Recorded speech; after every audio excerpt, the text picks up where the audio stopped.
The presidential candidates are pulling out all the stops 1 week before Election Day. President Obama was on the campaign trail in Columbus, Ohio this evening.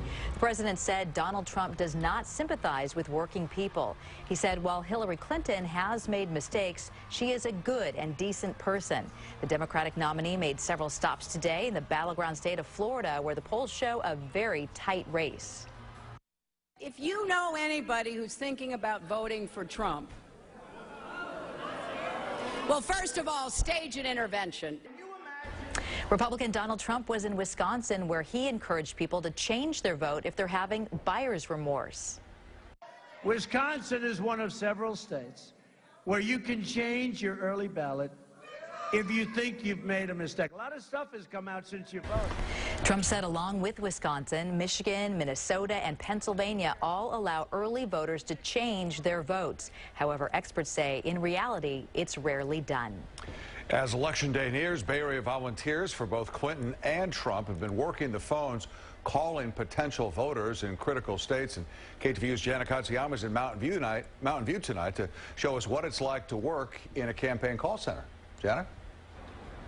Frank, right now it's very tense, but also a lot of excitement. And people, as you said, may not think about ground game to the battleground states coming from right here in California, but it does for both campaigns.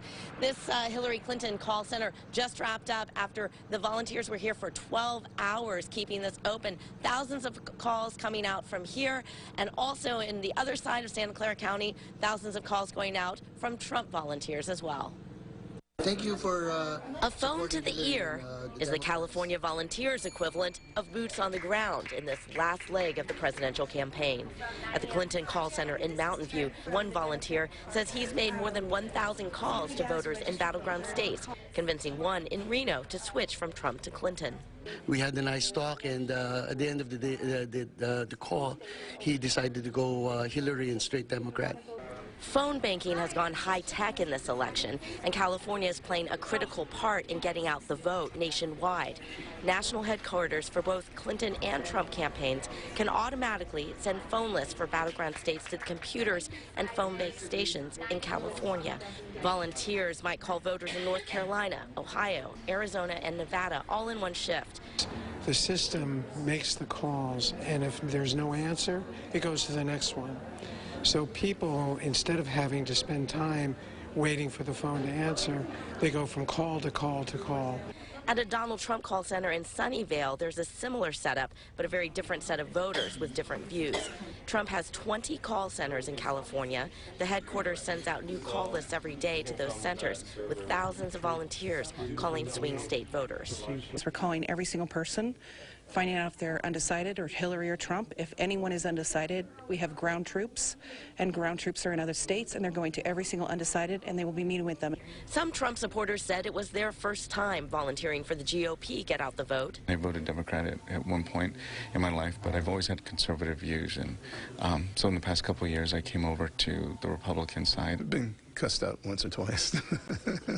You know. For the ones that are Trump, of course, they're very responsive. Some people say they're independents and they're trying to decide, and we try to explain to them the advantages of going for Trump. I really feel we're making a difference, especially in Arizona. Just a few days ago, we saw his numbers is on the rise. Back at the Clinton office, one woman said she decided to volunteer just days ago.